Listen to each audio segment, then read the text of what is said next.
Untouchable. Untouchable.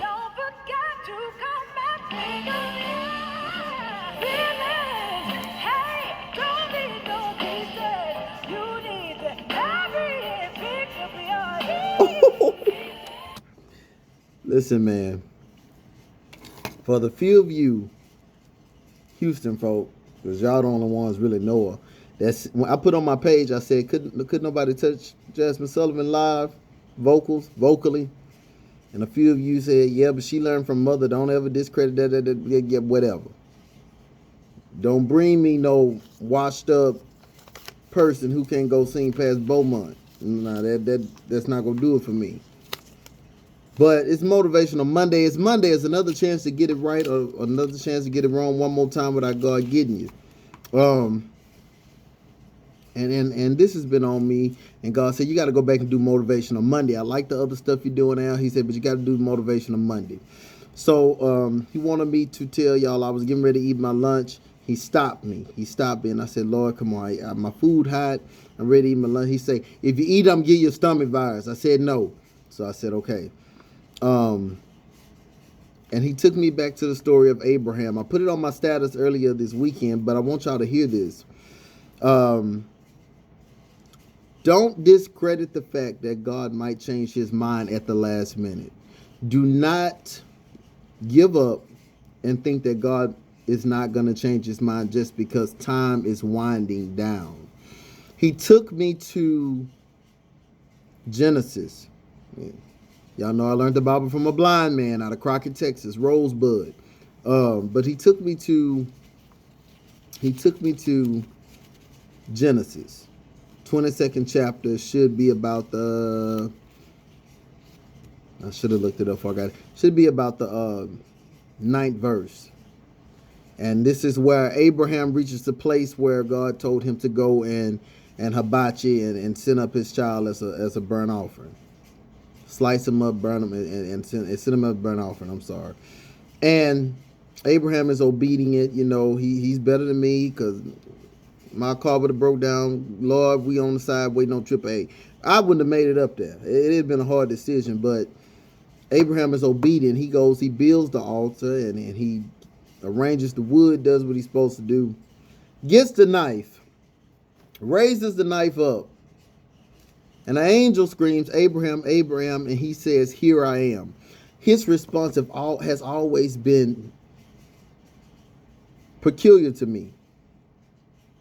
Because first I'm been mad. I'm like, what? You know, what now what? What else? What else? What you want me to put barbecue sauce on? What now? But he says, here I am. And I said, God, why does he say here I am? That response is weird to me. But think about this. This go maybe throw some of you off. It's okay. What if Abraham had enough faith as in the transitional period of getting ready to kill his son? What if he had enough, just that much faith that God might change his mind? So when he heard his name called, he said, here I am. Like, stop me. Let me say it again. I know I was on the slow bus for 2 days. They had the wrong address. But what if, just what if he had enough faith to activate God changing his mind? Whatever situation you facing, what if it changes by Wednesday? My God, from Jersey Village. Whatever you facing, what if you have enough faith that it's going to change by the middle of the week, by the end of the week? What if you finna go to divorce court? You and your husband, you and your wife, y'all finna get a divorce Friday. What if Thursday night you get a text message and y'all fall in love again? Well, that ain't going to happen. Not if you ain't got the faith. What if the doctor changed their mind on the surgery? Y'all not hearing me.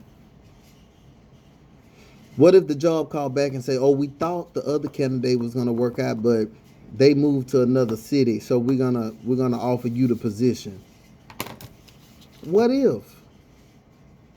What if? Possible, right? What if the day you getting evicted, you get a check in the mail Oh, we forgot we owed you some money back from this insurance policy, or from this, or from this, or from here. What if you had just enough faith? Maria Brown Clark said it ain't over till God says it's over. What if you had just enough faith to wait and listen, which means you're going to have to be in tune with the Holy Ghost for the interruption, for God to intervene? What if the door that you think is meant for destruction is meant for deliverance? That's what God will have you to understand today. That's what he wants you to understand, okay? The woman with the issue of blood had been bleeding all around town. You knew when she was coming because blood was flowing.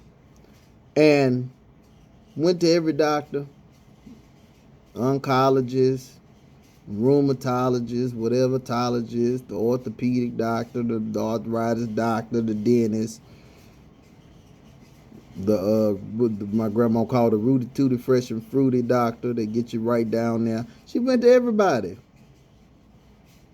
Couldn't nobody help. Specialists couldn't help. She says, I'm going to touch the hem of his garment, I'm going to be made whole. Because when your faith enters the situation, it activates God's response. I'm done. I did what I was supposed to do. I'm finna eat. Y'all have to get that on your own. But when your faith enters the situation, God has to respond. Okay? Remember that. Without faith, God is not going to respond. But when your faith enters the situation, you can go from doctor to doctor, but when your faith enters the situation, that's when God responds. Okay? So be motivated. Be excited about the future. Don't let this pandemic and how things are going. We're going into a year of this pandemic. Don't let it destroy your faith. Okay. Ooh, he released me. I'm done. God, can I give them my Cash App and tell them if they want to donate money? It's ALTHO. Okay. Never mind.